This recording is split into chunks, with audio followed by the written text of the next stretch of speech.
الحمد لله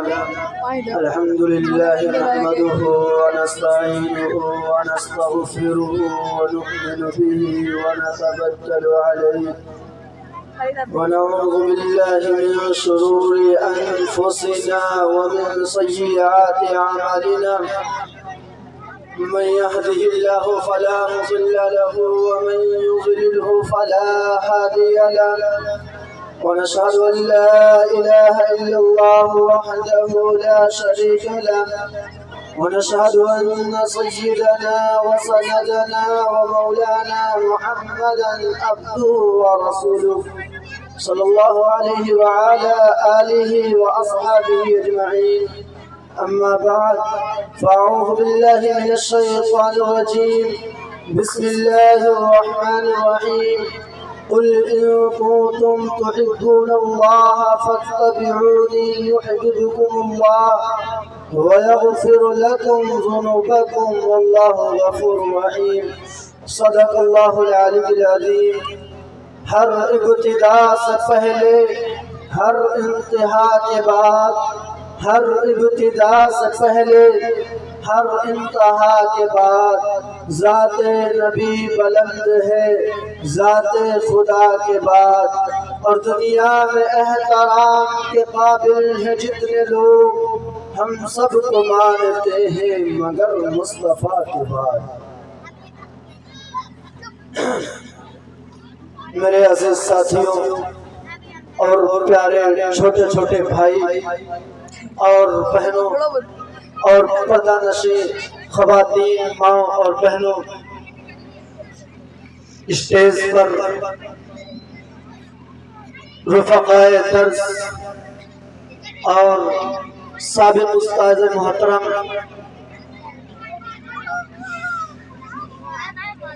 اللہ تبارک و تعالی کا اتنا بڑا کرم اور احسان ہوا کہ اس نے ہم سب کو یہاں جمع کیا اور دین کی باتیں سننے کے لیے ہم لوگوں کو یہ موقع عطا کیا.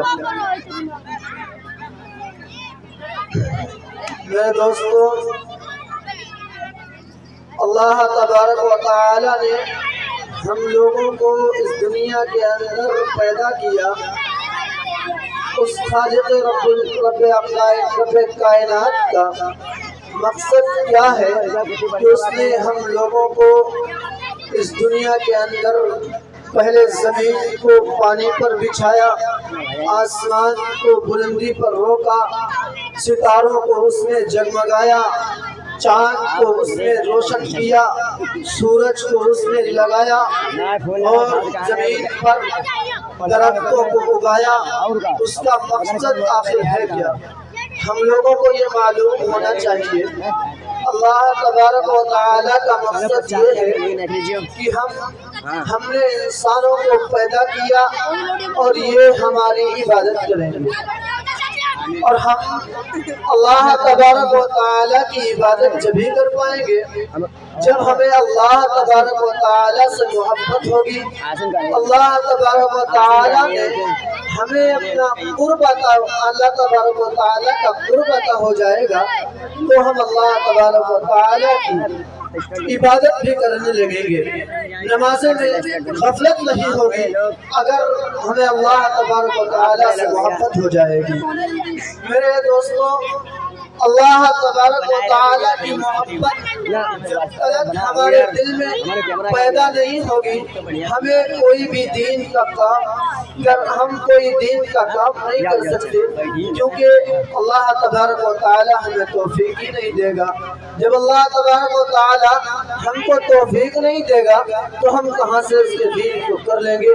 جب اللہ ہمیں اپنے دین کے لیے، اپنے دین کے امور کے لیے، اپنے دین کے کام کے لیے جب ہمیں قبول ہی نہیں کرے گا تو ہم اللہ کے دین کو کہاں سے پھیلا سکتے ہیں؟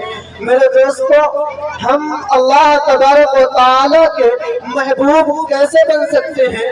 ہم اللہ تبارک و تعالی سے محبت کیسے کر سکتے ہیں؟ ہم اللہ تبارک و تعالی کو، اللہ تبارک و تعالی کا ہمیں قرب کیسے آتا ہوگا؟ یہ سارے کے سارے اللہ نے طریقے بتلائے ہیں، یہ سارے راستے اللہ نے ہم کو بتایا ہے، قرآن میں بتلایا، حدیث آپ صلی اللہ علیہ وسلم نے حدیثوں میں بیان کیا، ہمیں سارے طریقے اللہ نے بتائے کہ ہم اللہ سے کیسے قرب کو حاصل کریں، اللہ کی محبت اپنے دل میں کیسے اتاریں۔ آؤ دوستو، میں بتلانے لگا ہوں کہ اللہ کی محبت ہمیں کیسے ملے گی، نہ کہ ہم اللہ کی محبت ہم ایسے کر سکتے ہیں کہ اللہ ہم گلیوں میں گالیاں دیتے پھرے، نہ کہ ہم ایسے کر سکتے ہیں کہ ڈانس پارٹیوں میں پیسے پھینکتے پھرے۔ اللہ کی محبت ہمیں ایسے عطا ہونے والی نہیں۔ آؤ دوستو، اللہ کی محبت ہمیں ایسے عطا ہوگی جب ہم محمد رسول اللہ صلی اللہ علیہ وسلم سے محبت کر لیں گے، اللہ کی محبت ہمارے دل میں خود بخود آ جائے گی۔ اگر محمد رسول اللہ صلی اللہ علیہ وسلم سے محبت نہ کی تو اللہ کی محبت میرے دل میں نہیں آ سکتی، ہم مکمل مسلمان نہیں ہو سکتے، کیونکہ کسی شاعر نے کہا ہے کہ محمد کی محبت دین حق کی شرط افضل ہے، اسی میں ہے اگر خامی تو سب کچھ نامکمل ہے۔ جب محمد رسول اللہ صلی اللہ علیہ وسلم کی محبت کے بغیر ایمان ادھورا تو اللہ کی محبت ہمارے دل میں کیسے اتر سکتی ہے؟ اب ہم محمد رسول اللہ صلی اللہ علیہ وسلم سے محبت کرنے کے طریقے ڈھونڈے تو کیسے ڈھونڈے؟ ہم اللہ تبارک و تعالی سے محبت کرنے کے طریقے ڈھونڈے تو کیسے ڈھونڈے؟ کہاں ملیں گے؟ اللہ کے راستے، اللہ سے محبت کرنے کے راستے ہمیں کہاں تلاش کرنے سے ملیں گے؟ اور ہم بتلائیں گے اللہ تبارک و تعالی کی محبت کرنے کے راستے یہ علماء بتائیں گے۔ یہ علماء ہمیں کب بتائیں گے نا؟ جب ہم ان علماء سے تعلق کو قائم رکھیں گے۔ جب ہم ان علماء سے تعلق کو قائم ہی نہیں رکھیں گے تو یہ علماء ہمیں کیا بتلائیں گے؟ ہم مسئلے مسائل ان سے اور باقی پوچھتے ہیں لیکن یہ مسئلے نہیں پوچھتے ہیں۔ فی الحال میں آپ کو لے کے چلتا ہوں کہ آقا اللہ تبارک و تعالی نے قرآن میں فرمایا قُلْ إِن كُنتُمْ تُحِبُّونَ اللَّهَ فَاتَّبِعُونِي يُحْبِبْكُمُ اللَّهُ وَيَغْفِرْ لَكُمْ ذُنُوبَكُمْ وَاللَّهُ غَفُورٌ رَحِيمٌ۔ اے نبی کہہ دیجئے کہ اگر تم مجھ سے محبت کرنا چاہتے ہو، اگر تم اللہ کا قرب چاہتے ہو تو پہلے محمد رسول اللہ صلی اللہ علیہ وسلم کی اتباع کرو۔ اگر محمد رسول اللہ صلی اللہ علیہ وسلم کی اتباع نہ کی تو یاد رکھو تمہیں اللہ کا قرب بھی حاصل نہیں ہو سکتا۔ میرے دوستو، اللہ کا قرب بھی حاصل نہیں ہو سکتا، کیونکہ محمد کی محبت دین حق کی شرط سے افضل ہے، اسی میں ہے اگر خامی تو سب کچھ نامکمل ہے۔ اور محمد رسول اللہ صلی اللہ علیہ وسلم سے ہمیں محبت کیسے ہوگی؟ ہمیں ان کے امور کو تلاش کرنا ہوگا، ہمیں ان کے نقش پا کو تلاش کر کے ان پر چلنا ہوگا، ہمیں ان کی اتباع کرنا ہوگا۔ اب ہم ان کی اتباع کیسے کریں؟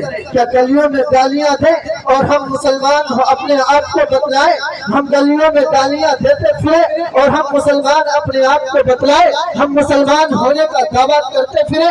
ہم گلیوں میں ایسے نماز چھوڑ کر پھرتے رہے، مؤذن مسجد سے پکارتا رہے، مؤذن 5 مرتبہ مسجد کے حجرے سے کہے اللہ اکبر اللہ اکبر، اللہ سب سے بڑا ہے، اللہ سب سے بڑا ہے، مسجد کہے حی علی الصلاۃ حی علی الصلاۃ، اور نماز کی طرف اور نماز کی طرف مسجد کہتے رہے حی علی الفلاح حی علی الفلاح، اور کامیابی کی طرف اور کامیابی کی طرف۔ اور میں ساری ان کی باتوں کو بس پست ڈالتا رہوں، ان کی ساری باتوں کو بھلاتا چلا جاؤں اور سوچو میں مسلمان مکمل ہوں۔ میں مسلمان مکمل نہیں ہو سکتا جب تک کہ میں محمد رسول اللہ صلی اللہ علیہ وسلم کی محبت اپنے دل میں پیدا نہ کر لیں، جب تک کہ ہم مسلمان نہیں ہو سکتے۔ محمد رسول اللہ کی محبت ہمارے دل میں اور کیسے پیدا ہوگی؟ میں بتلاتا ہوں، محمد رسول اللہ کی محبت ان کے نقشے پا کو تلاش کرو، ان کے ہر فعل کو اپنے اندر سنبھالو، ان کے ہر کام کو اپنے آپ کرنے لگو، ان کے ہر کام پر ان کے ہر امور کو تلاش کر کے اس پہ چلو۔ محمد رسول اللہ کی محبت ہمارے دل میں آ جائے گی اور اللہ کا قرب خود ہی آ جائے گا۔ کیونکہ میں تمہیں بتلاتے چلتا ہوں حضرت ابو بکر نے محبت کی، حضرت عمر رضی اللہ تعالی عنہ نے محبت کی، حضرت علی رضی اللہ تعالی عنہ نے محبت کی، حضرت عثمان رضی اللہ تعالی عنہ نے محبت کی، حضرت عمر فاروق رضی اللہ تعالی عنہ نے محبت کی، تو ان کو اور تمام صحابہ کو اللہ تبارک و تعالی نے ان سے رضا مانگی۔ اللہ تبارک و تعالی کہتا ہے میں نبی کے پر نہیں بھیجتے ہیں، میں حضرت جبرائیل علیہ السلام کو بھیجتے ہیں اور کہتے ہیں اے جبرائیل جاؤ نبی سے پوچھو کہ ابو بکر کس حال میں راضی ہے۔ حضرت جبرائیل علیہ السلام جاتے ہیں اور کہتے ہیں کہ آپ بتلاؤ حضرت ابو بکر سے پوچھو کہ ابو بکر اللہ سے کس حال میں راضی ہے۔ ابو بکر رضی اللہ تعالی عنہ کہتے ہیں اگر اللہ ہم سے قریبی حالت میں راضی ہے تو میں اللہ سے قریبی حالت میں راضی ہوں، اگر اللہ ہم سے امیری حالت میں راضی ہے تو میں اللہ سے امیری حالت میں راضی ہوں۔ تو میرے دوستوں اسی کو قرآن نقطہ کھینچتا ہے اور کہتا ہے رضی اللہ عنہ ورضوا عنہ۔ صحابہ کے بارے میں اللہ تبارک و تعالی خود پوچھواتے ہیں کہ بتاؤ ابو بکر ہم سے کس حال میں راضی ہے، کیوں؟ اس کی وجہ کیا ہے؟ اس کی وجہ یہ ہے کہ انہوں نے آقا صلی اللہ علیہ وسلم کے دامن کو مضبوطی سے تھام رکھا تھا۔ اور آج ہم لوگ محمد رسول اللہ صلی اللہ علیہ وسلم کے دامن کے پکڑنے کا دعویٰ کرتے ہیں، ہم محمد رسول اللہ صلی اللہ علیہ وسلم سے محبت کا دعویٰ کرتے پھرتے ہیں، اور ہمارے کام تو ایسے ہیں اگر ہم اپنے ضمیر کو جھجھوڑیں اور ہم پوچھیں کہ ہم کہاں آ کر کھڑے ہو گئے ہیں، ہم کس تحلیز پر آ چکے ہیں، تو یاد رکھیے ہمارے ضمیر بھی یہ کہے گا کہ شاید کہ ہم صرف کہنے کے مسلمان ہیں، ہم صرف محمد رسول اللہ صلی اللہ علیہ وسلم سے دعویٰ ہی کرتے رہ گئے، ہم مسلمان نہیں رہ گئے، صرف محمد رسول اللہ صلی اللہ علیہ وسلم سے دعویٰ ہی کرتے۔ چلیے استاذ محترم کے حکم سے میں اپنی بات کو یہیں پر ختم کرتا ہوں۔ واخر دعوانا الحمدللہ رب العالمین۔